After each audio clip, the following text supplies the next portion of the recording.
As per usual, Nintendo rolled through a ton of new titles and new features and footage in their E3 Direct, the third in the Switch lifecycle, and we're here today to talk about the 5 best moments, the 5 coolest reveals and things that we saw at Nintendo's E3 2019 Direct. What's going on, everybody? It's Zach from Switch Force. Let me know in the comments down below your favorite moment from this year's Direct. What was it? A new game reveal?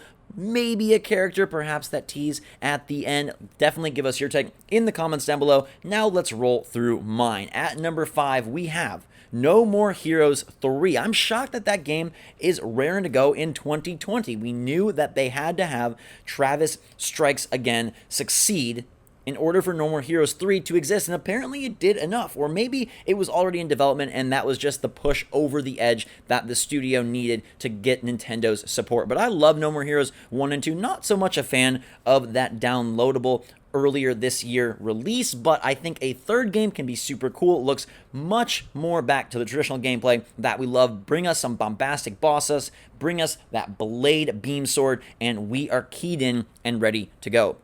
At number 4, we have, yes, he was heavily rumored, but the BanjoKazooie reveal was still incredibly epic. What a great addition to this cast. I think if you're not going to go Nintendo for the Fighter's Pass, Banjo is the next best thing. He fits so naturally into the world of Smash Brothers, visually, and I think moveset-wise as well. He's got a really cool, sweet group of moves, and I love the fact that he's using Kazooie so heavily. Plus, King K. Rool was in the trailer. You know how much I love him. The fact that he's back and now hanging out with Donkey Kong, just kind of partying in their treehouse, I like that a lot. Plus, the Duck Hunt tease was a nice one. We knew that BanjoKazooie was still going to be the character. You knew he was coming, the Jiggy at the beginning. But hey, I love that they always try to get after you and give you a little bit of worry with these Smash teases. At number 3, we have Luigis Mansion grabbing multiplayer. So now it's going to have this scare scraper mode with additional challenges, and it looks like a lot of fun for online and local play. I'm excited to roll around as a bunch of different Luigis,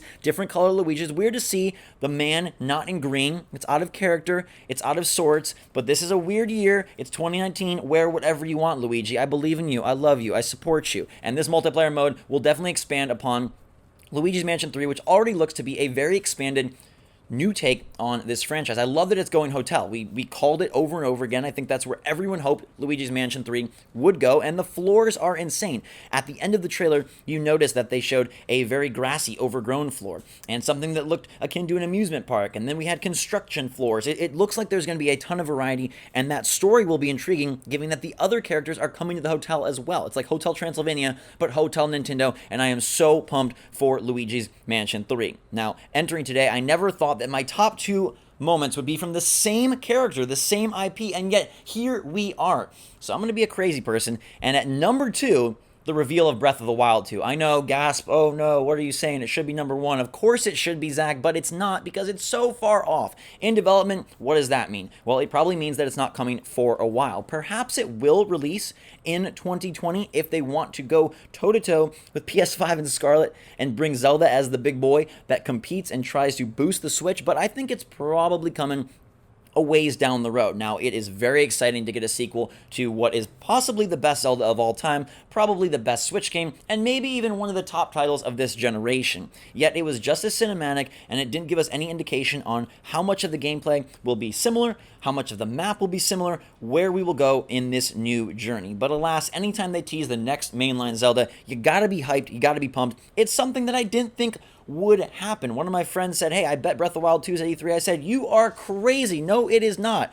And look who the crazy one is now. At number 1, I love this edition. It is Zelda Link's Awakening getting a dungeon builder. And the way that they're styling this is super cool. It's very Nintendo, and I love the emphasis on you traversing through the single-player adventure to then gain basically little like dungeon cards. It feels very board game-esque, and then complete your own dungeons, beat them, and earn rewards. I think that's a super sweet system that incentivizes playing the game, exploring the game, maybe even 100%ing the game, and then being able to build dungeons. I wish there was some way to share them that could be revealed at a future Direct, but given that the game releases in September, earlier than most expected, I think this is probably all we're going to get, but it is a nice boost to a game that already is considered to be one of the best oddball Zeldas.